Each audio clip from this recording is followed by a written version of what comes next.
शिवसेना उद्धव बाळासाहेब ठाकरे पक्षाचे खासदार संजय राऊत यांच्या पुस्तक प्रकाशन सोहळ्यासाठी आपण रवींद्र नाट्य मंदिरात आलेलो आहोत आणि रवींद्र नाट्य मंदिरात अनेक लोक आलेली आहेत या पुस्तक प्रकाशन सोहळ्यासाठी इथे उपस्थित आहेत आणि आवर्जून उपस्थित आहेत. तर इकडे जाणून घेऊया त्या लोकांची काय मतं आहेत, यांना काय वाटतंय, त्यांच्या काय भावना आहेत, या पुस्तकाबद्दल काय वाटतं आणि एकंदरीत तरुणांना काय वाटतं, एकंदरीत त्यांचं जे राजकारणात खळबळजनक वातावरण झालेलं आहे त्यावर त्यांचं काय मत आहे. तर आमचा व्हिडिओ हा पूर्ण बघा. चला, तर आता आपल्या सोबत शिवसेना उभाटा पक्षाचे प्रतिनिधी आणि त्याचबरोबर उभारचं नेतृत्व म्हणजे यंगस्टर आपल्या सोबत आहे, त्यांच्याकडे जाऊन जाणून घेऊयात. काय नाव आहे तुमचं? माओ चव्हाण. काय प्रतिक्रिया द्याल? पुस्तक प्रकाशन सोहळ्याला तुम्ही इथे आलेला आहात आणि हे पुस्तक पब्लिश होत आहे, एकंदरीत सगळं काही त्यांनी सांगितलेलं आहे. संजय राऊत यांनी या पुस्तकामध्ये मांडलेलं आहे गौप्यस्फोट. काय सांगाल याबद्दल? हे म्हणजे एक प्रवाहाच्या विरोधातलं पुस्तक आहे. सध्याचा काळ हा खूप अवघड आहे. तरुण पिढीसाठी तर खूप म्हणजे एक परीक्षेची घडी आहे. तरी देखील अशा वातावरणामध्ये जिथं गोदी मीडियाने पूर्ण हिंदू मुसलमान असं वातावरण करून ठेवलंय, त्या वातावरणामध्ये अशा म्हणजे परखड शब्दांमध्ये काही मांडणी करणं, किमान नुसती मांडणीही करणं खूप मोठी बाब आहे. तरी देखील हे चॅलेंजिंग आणि टफ टास्क या निमित्तानं इथं झालेलं आहे. न्यू एराच्या म्हणजे त्याबद्दल सामना आणि न्यू एरा या दोन्ही टीम्सला मी खूप खूप अभिनंदन देतो. आम्ही मुळात पुण्याहून आलेलो आहोत. मी प्रोग्रेसिव्ह रायटर्स असोसिएशनचं काम करतो, PWAचं पुण्याला, इफ्टा आणि PWA. तर आमच्यासाठी हे खूप एक चांगली बाब आहे आणि आम्ही असेच कार्यक्रम इथून पुढे होत राहू आणि ही हिंमत पूर्ण तरुण पिढीमध्ये देखील वाटल्या जावं अशी सदिच्छा. तरुण म्हणून तुम्हाला काय वाटतंय की हे पुस्तक तरुणांनी किंवा इतर लोकांनी का वाचावं, म्हणजे काय वाटतं? कसं असतं की कॉम्रेड गोविंद पानसरे नावाचा एक माणूस होऊन गेला, ज्याने महाराष्ट्राच्या मातीला काहीतरी वळण लावलं आणि त्या माणसाचे शब्द होते, त्या माणसाचं बोट धरून आम्ही मोठे झालेलो. त्या माणसाने सांगितलेलं आहे, तुम्हाला वाईटाला वाईट म्हणता नाही आलं तर किमान चांगल्याला चांगलं म्हणा. तर ती बाब जी आहे ती या पुस्तकाच्या निमित्तानं कुठंतरी होताना दिसते. त्याबद्दल थँक्यू सो मच सर, तुम्ही तुमचं मत दिल्याबद्दल. आपल्यासोबत अनेक अजून हे प्रतिनिधी आहेत जे नेतृत्व करत आहेत त्यांचं. त्याला काय नाव आहे तुमचं? अभिजित जाधव. कुठून आलात तुम्ही? मी पुण्याहून आलोय. काय सांगा, एकंदरीत पुस्तक प्रकाशन सोहळ्यासाठी तुम्ही इथे आलेला आहात आणि पुस्तक भन्नाट आहे, म्हणजे पूर्ण राजकीय वातावरणात खळबळ हे करून टाकलेली आहे, तर मग काय सांगाल? नाही, पुस्तक तर मी सध्या वाचलं नाही अजून आणि मी इतरांना पण सांगेल की पुस्तक वाचायला. मी पण एक कॉपी घेणार आहे आणि पुस्तक वाचल्यानंतर एक प्रतिक्रिया माझी देणार आहे त्याच्यावर. पुस्तक तरुणांनी वाचलं पाहिजे हे, कारण की हे पुस्तक एका वेगळ्या भूमिकेला मांडतं. जी भूमिका लोकशाहीची भूमिका आहे त्या भूमिकेला मांडणारं पुस्तक आहे. की लोकशाहीला जे वाचवणारा वर्ग आहे आणि लोकशाहीच्या विरोधात जो वर्ग आहे ह्याच्यातला तो संघर्ष आहे. तो संघर्ष सांस्कृतिक जो लढा आहे पहिल्यापासून भारताचा, जो काही आपला सोशल आणि पॉलिटिकल जो लढा आहे, तो लढा हा पुस्तक कुठेतरी कॅरी करतो. आणि जी आता ह्याच्या अगोदरची परिस्थिती आणि पुढे येणारी परिस्थिती, ही परिस्थिती तरुणांपर्यंत गेली पाहिजे, समजली पाहिजे. त्याच्यासाठी हे पुस्तक वाचणं तरुणांसाठी महत्वाचं आहे. एकंदरीत तुम्ही आता संजय राऊतांचे समर्थनार्थ आहात, तर मग काय सांगाल या पुस्तकाच्या मार्फत जे त्यांनी मांडलेलं आहे आणि संजय राऊतांचं जे प्रबळ नेतृत्व, काय सांगाल? समर्थनार्थच नाहीये, पण त्यांना मी फॉलो करतो.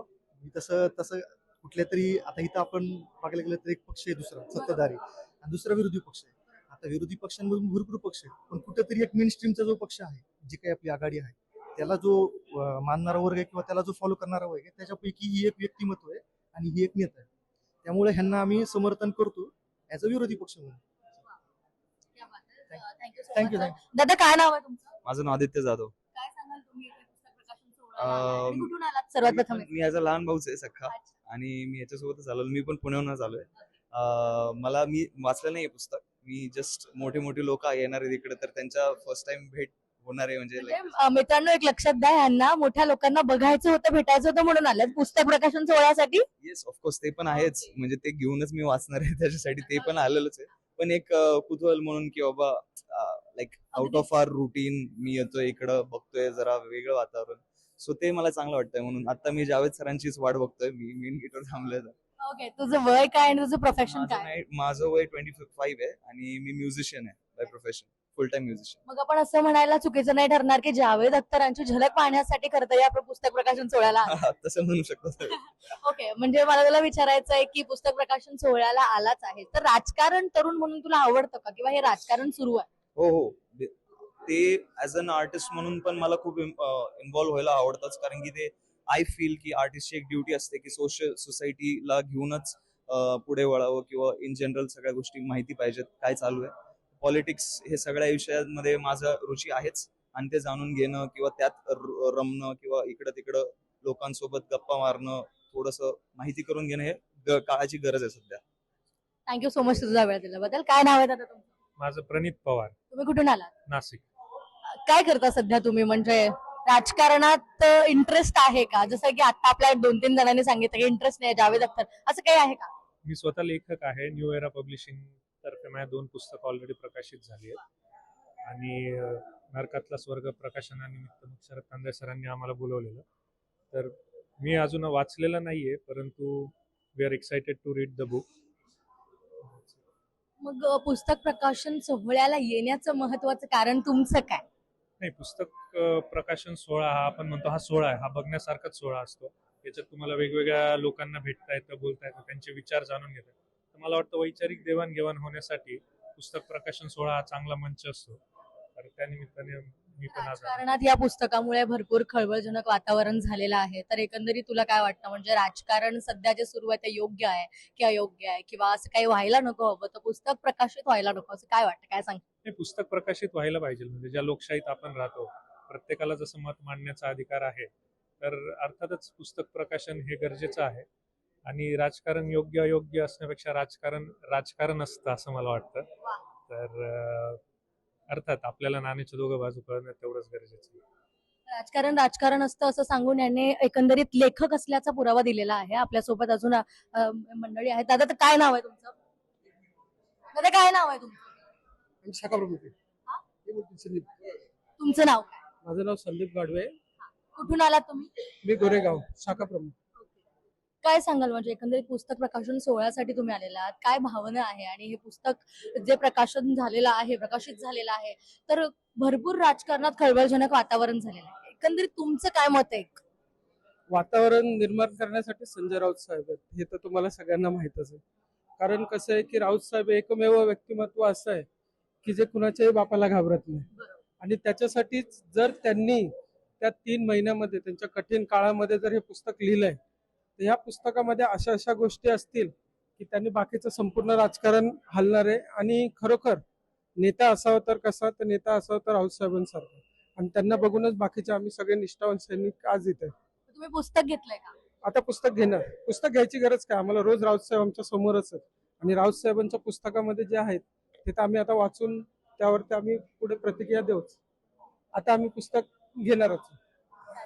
आपल्यासोबत अजून अजून काही लोक आहेत. काय नाव आहे दादा तुमचं?